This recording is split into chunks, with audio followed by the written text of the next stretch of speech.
Greetings YouTube, Joe here with Colonation Media, and welcome back to the very next episode of Pokemon XD Gale of Darkness. This is episode number 26, and in this episode we're going to be taking on the Pyrite Colosseum Challenge. Of course, we're doing set number 1, and we're all ready to begin. Of course, we're going to be training up Aron, so he's going to be at the head of our team for all 4 sets, and he's going to be used until he dies, obviously, unless something drastic happens and I need to change him out, but these battles really aren't that difficult. They do begin to implement a little bit of strategy, but nothing crazy, so you shouldn't have that hard of a time with them.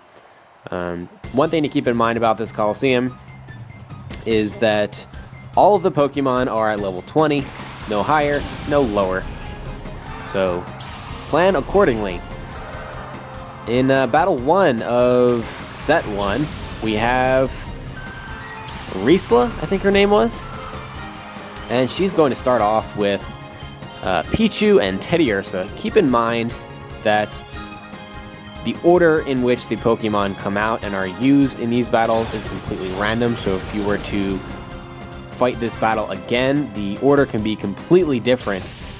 Of course, that's not the case if the trainer only has 2 Pokemon, but I don't know that there's any trainers in the Pyrite Colosseum at all that have 2 trainers, so that might not even be a relevant statement. Anywho, Teddiursa likes to use Lick and Metal Claw. Went for the Lick there. A lot of times I get paralyzed by that, but thankfully I didn't get paralyzed there. And let's see, I want to get rid of the Pichus, so they're pretty fragile. Vaporeon can take them out with Water Pulse in 1 hit.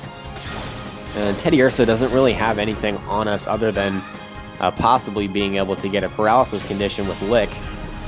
He was unsuccessful in the first turn, needless to say, and then he went for the Metal Claw, which is not really effective on either of my Pokemon. It just does average damage. I don't know why I'm talking like that. Damage to Aron, and it's not very effective against Vaporeon. That's one downside to using Steel types, is that the Steel type moves themselves are not very effective against a lot of other types.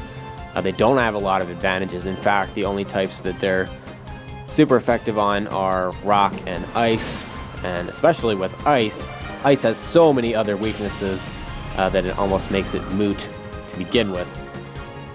But that being said, Steel-type Pokemon have a lot of advantages because they're resistant to almost everything. They have incredible defense, and they are the only type that is completely immune to poison other than poison types themselves. So it can be very useful, especially for switching in, absorbing toxics and things like that, and not getting hurt by it at all.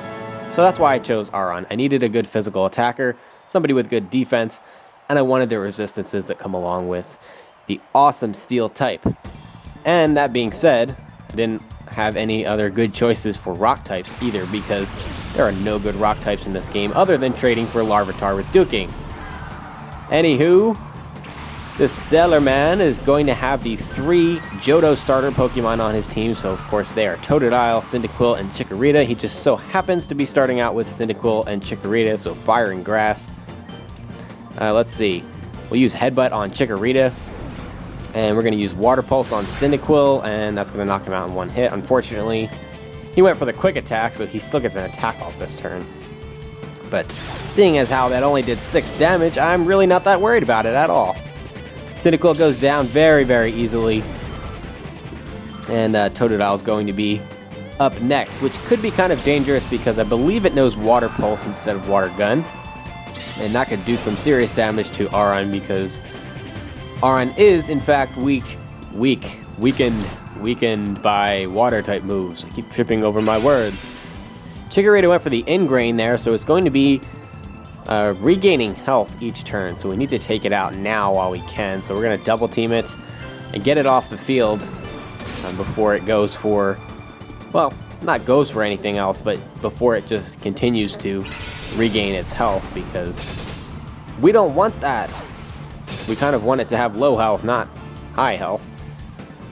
I was right about Totodile knowing Water Pulse, sadly, and yikes. That did a lot of damage. If Aron gets hit by another one of those, obviously he's going to be dead. At least Chikorita is going to bite the dust, so we'll get the experience from that. And that should bring him up to the next level, which it does. He grows up to level 23. He's catching up. He's getting there. The one thing about Aron is that he does take a really long time to level up. As far as the brackets go for experience, you know, each Pokemon is different, of course, but there's brackets for like how much experience you need to grow to the next level. And Aron is in the top bracket, so he takes the longest. He's right up there with the dragons and all that stuff, which kind of sucks, but it's definitely worth it. He's definitely a worth it Pokemon. We got lucky there, and Totodile ended up going down, and Aron survived. I definitely took a chance with that, but we prevailed. My golden trio. Yeah, that's right. You just got destroyed. All right, it's time for the semifinal. We're getting there. We're already halfway through the first set here. See, this kind of flies by.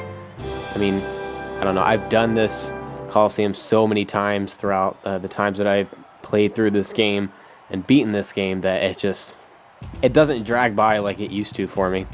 I don't know why. I guess just time flies by when you're having fun, right? Left. Poochyena and Duskull start off. So don't bring Psychic-type Pokemon into this battle. If you're training Ralts, you might want to switch it out because it's going to get its ass handed to it in this battle. Alright, let's see what we want to do here. We'll use Bite with Vaporeon and get rid of Duskull. Duskull is very bulky, but it will go down to a Bite. If you have Umbreon or Espeon, who also knows Bite, that's going to get rid of it in one hit. And probably Jolteon too. I'm assuming the only one that's not going to be able to knock it out in one hit would be Flareon, because Flareon sucks. Why did you choose Flareon? Why is it still on your team? Ugh. Poochyena goes for the Yawn, which is going to make Aron fall asleep the next turn, but we might be able to get rid of at least 2 of his Pokemon. We should be able to, before he falls asleep. Taillow is very fragile, even though it's fast. It does have Quick Attack, by the way, so be wary of that, because it does get the stab bonus. As you see, Vaporeon growing up to level 27, but Taillow is extremely, extremely fragile, so you should be able to knock it out with a stab move of almost any kind, especially with a fully evolved evolution, even Flareon. Yes, Poochyena goes down to the Headbutt because he had like 2.5 HP left, and Aron is going to fall asleep, but we don't really have to worry because all he has left is a Ralts, and of course Bite is going to be able to take that out in one hit. Yes. Well, all we have left is the final battle, and I don't remember which one this is. There's one of them that's surprisingly an interesting battle, and I don't remember which set it was in. I guess we're gonna find out. All right, the final battle for the first set of the Pyrite Colosseum. And I don't know if I even mentioned this, but we also get TMs after each challenge, so that part's pretty cool. And the first set yields the best prize in the Pyrite Colosseum. Best prize by far. Alright, Japex. Chaser Japex. Just an interesting name, Japex. So she's going to have Plusle and Minun, and she's also going to have Snubble. She almost always will start off with Snubble and either Plusle or Minun. Snubble also has the Intimidate ability, so it's going to lower your attack. And there's one basic strategy here. It's going to revolve around moves that are going to paralyze you. Oh, thank goodness, you're confused. Hit yourself. Hit yourself. Yes. Oh, gosh. Gosh darn it all. Since when does that happen? We're going to go for the Mud Slap on Minun and try to get him out of here. At least reduce his ability to hit us with moves, because that's kind of how you win. Anywho, Snubble is going to use Lick, which is another paralysis inflicting move.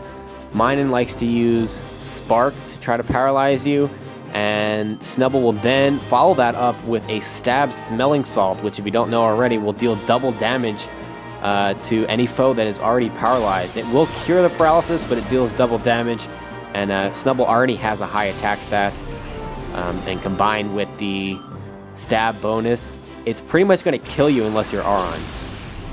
Thankfully, It's pretty fragile, so if you hit it with a move like Confusion, Psybeam, what else? Water Pulse, you can knock it out in one hit and get it out of the way. The other thing to watch out for is Minun and Pluzl's hidden ability, which doesn't show up on the screen, but the plus and minus that they each have means that they benefit off of each other. Their special attack is raised by an additional 1.5 times when they're together on the field. So a Stab Spark or a Shockwave from either Minun or Pluzl, respectively, is going to do a lot of damage. Other thing is Minun also has Helping Hand. So combined with the plus and minus special ability and the stab bonus, they can just wreck your team. So you need to be really careful. I got pretty lucky in this battle, as you can see, and I was able to keep it under control for the most part. They weren't able to get any big hits off, not even with one of my Pokemon being weak to water, but it can be a difficult battle if you're not prepared for it, so be careful. Anywho, that does it for the first set. And yes, we're going to receive $3,040 as well as TM31. And TM31 is an amazing, amazing gift. Let's check it out. There it is, Brick Break. It's an amazing fighting type move. Save that or use it if you have someone that can learn it already. But I highly recommend that. It's an awesome move and has a lot of advantages over other Pokemon, even dark types. Anywho, that's going to be it for this episode, guys. In the next episode, we're going to take on the second set of the Pyrite Colosseum. Thank you very much for watching, and stay tuned for episode 27. Game on.